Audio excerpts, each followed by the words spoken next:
2027 के विधानसभा चुनाव से पहले उत्तर प्रदेश में योगी सरकार ने एक ऐसा फैसला लिया है जिसका सीधा असर लाखों महिलाओं की रोजमर्रा की यात्रा पर पड़ सकता है। कैबिनेट बैठक में 60 साल से ज्यादा उम्र की महिलाओं के लिए परिवहन निगम की बसों में मुफ्त यात्रा को मंजूरी दी गई है। सरकार के मुताबिक इस योजना से 1 करोड़ से ज्यादा महिलाओं को लाभ मिलेगा। ये फैसला इसलिए भी अहम है क्योंकि बीजेपी ने इसका वादा अपने संकल्प पत्र में किया था। मुख्यमंत्री योगी आदित्यनाथ की अध्यक्षता में मंगलवार को हुई कैबिनेट बैठक में कुल 27 प्रस्ताव रखे गए थे, जिसमें से 24 को मंजूरी मिली। इसमें परिवहन विभाग से जुड़ा फैसला सबसे ज्यादा चर्चा में है। प्रस्ताव के मुताबिक 60 साल से ज्यादा उम्र की महिलाएं उत्तर प्रदेश परिवहन निगम की सभी बसों में आजीवन मुफ्त यात्रा कर सकेंगी। मुफ्त यात्रा का लाभ लेने के लिए महिलाओं को अपनी उम्र और पहचान साबित करने के लिए वोटर आईडी या आधार कार्ड दिखाना होगा, यानी अलग से कोई जटिल प्रक्रिया रखने की बजाय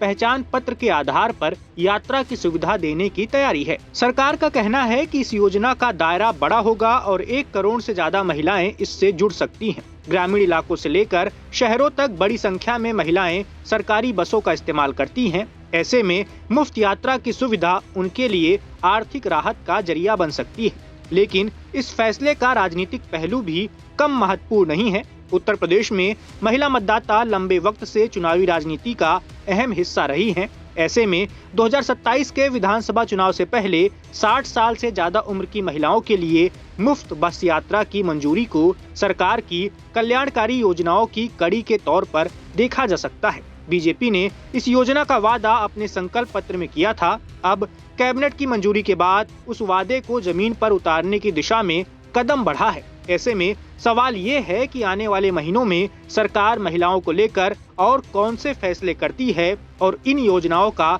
चुनावी असर कितना दिखाई देता है। कैबिनेट ने सिर्फ महिलाओं से जुड़ा फैसला ही नहीं लिया, पूर्वांचल एक्सप्रेसवे के पास औद्योगिक क्लस्टर विकसित करने के प्रस्ताव को भी मंजूरी दी गई है। सुल्तानपुर में औद्योगिक कॉरिडोर योजना के तहत IMLC विकसित किया जाएगा। इस परियोजना पर करीब 272 करोड़ रुपए खर्च होने का अनुमान है। इसका उद्देश्य एक्सप्रेसवे के आसपास औद्योगिक गतिविधियों को बढ़ावा देना और नए निवेश के लिए माहौल तैयार करना है। निर्माणकर्ता का चयन ग्लोबल बिड के जरिए किया जाएगा। अगर योजना तय समय के अनुसार आगे बढ़ती है तो पूर्वांचल एक्सप्रेसवे के आसपास रोजगार और कारोबार के नए अवसर पैदा हो सकते हैं। इसके अलावा उत्तर प्रदेश के सबसे लंबे एक्सप्रेसवे को बिजनौर से हरिद्वार तक बढ़ाने के प्रस्ताव को भी मंजूरी प्रदान कर दी गई है। इस विस्तार पर करीब 10,761 करोड़ रुपए खर्च होने का अनुमान है। इस विस्तार के बाद प्रयागराज और हरिद्वार जैसे 2 बड़े धार्मिक शहरों के बीच तेज और नियंत्रित सड़क संपर्क बनाने की योजना है। इससे पश्चिमी उत्तर प्रदेश और पूर्वी उत्तर प्रदेश के बीच आवाजाही आसान होने की भी उम्मीद है। यानी एक तरफ सरकार ने वरिष्ठ महिलाओं के लिए मुफ्त बस यात्रा का फैसला लिया है, तो दूसरी तरफ उद्योग और सड़क संपर्क से जुड़े बड़े प्रोजेक्ट को भी मंजूरी प्रदान की गई है।